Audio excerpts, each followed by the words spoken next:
We've already said then there were 5 crew positions. Ian's already taken us through the driver's position. What we've done now is pop across to the right of the driver, and we're now in the radio operator or the bow gunner's position. So the bow gunner was exactly the same person that operated the radios.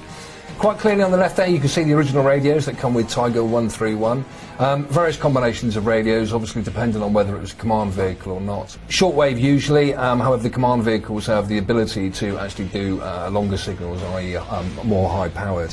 Very simple in this position here, and actually it's quite comfy and quite roomy. You can see directly in front of me is the first of our 2 MG34s. Obviously the other one is mounted coaxially with the main armament. The setup for it is quite simple. The interesting thing to note, of course, for the MG34 was slightly different to the ones that were ground mounted or mounted on armoured vehicles. The fact that the barrels on the armoured vehicle ones were 3/4 armoured. So that was just to protect it against shrapnel, etc. A very simple brow pad that the bow gunner used to use there, and also a very simple singular sighting system that was used to aim it. You'll also notice, as Ian mentioned before there, also to the front of it you can see the transmission assembly right down at the front there. So obviously, as Ian said, when you are driving it, incredibly noisy, not only for the driver but also for the bow gunner. Across the right hand side, stowage, you can see where the rounds were kept there, and also there are various stowage positions all over. We'll look at some of those later on for the main armament rounds, the majority being held actually inside the turret, under the turret floor. And as Ian pointed out in the driver's cab, one of the filler points for the final drive. So obviously one of the driver's cab, and this is the one across the right hand side for the other side. I've moved down from the commander station into the gunner station, so directly beneath where the commander would sit. As you can see, not a great deal of room. Just to the right of me is the breech and the breech assembly. Straight ahead of the gunner is the gunner sight. In this case it's the 9 Bravo binocular type sight. Quite a very simple and very effective sight, gave you 2.5 times magnification and a field of view of 25 degrees. The graphical pattern was also quite simple, and hopefully we'll be able to give you a close-up of that later on, but in essence it consisted of a number of inverted V's on the graphical pattern.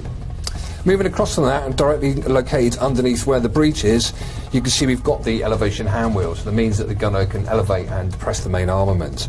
And another important part of the elevation hand wheel, of course, is on the other side. We've also got the trigger, which is used by the gunner when firing the main armament. A couple of very important things on the floor. Directly beneath the gunner we've got a number of foot pedals. One of them is a rocker type pedal, and this was the means for power traverse for the Tiger 1. So pushing forward and putting it down with your heel on there would turn the turret left and right under power traverse as well. And it was possible at full speed to do a complete 360 in 60 seconds on Tiger 1. And the final pedal for the gunner, down on the gunner's position, is a very simple pedal there that fires the MG34. So that's the means that he does it. Though apparently not particularly reliable, as obviously it is relying on a number of linkages linking up to the MG34. Moving across the left-hand side then of the gunner's station, one of the most important things was the azimuth indicator. Exactly the same as we've mentioned already on the commander's station. The azimuth indicator, again numbered from 1 to 12, so again it's the way that the commander and the gunner could link up. Commander could lay the gunner on quite quickly using that. Vision block on the left hand side there, we saw from the outside of the turret the vision block, and obviously the periscope that we've got there. Directly above that were 2 breathing tubes. The breathing tubes, the only reason for them was it's just the means that the crew could get fresh air using the breathing tubes as opposed to putting on and wearing the full respirators or gas masks, which obviously was quite problematic. And finally we have the emergency gun firing circuit. So if there were problems, there's still a means for them to get the primed and charge that would set off the primer for the main armament. And the final thing to mention in the gunner's station then is obviously the traverse hand wheel. If there was a problem and we couldn't use power traverse, there's the ability there to use the traverse hand wheel. Before it could be used, you won't be able to see it, underneath the turret sill there is a locking lever that needs to be disengaged on there.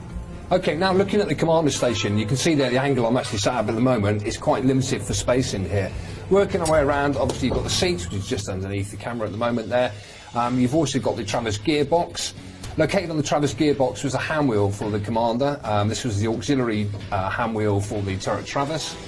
You can also see there, we mentioned about the smoke grenade discharges on the outside of the vehicle. This is one of the control panels to fire one of the banks. Located underneath there are just 3 buttons that actually fire the smoke grenade discharges. Various stowage located around where the commander would sit, stowage for the gas mask, stowage for a flare pistol, and also any stowage for small arms as well.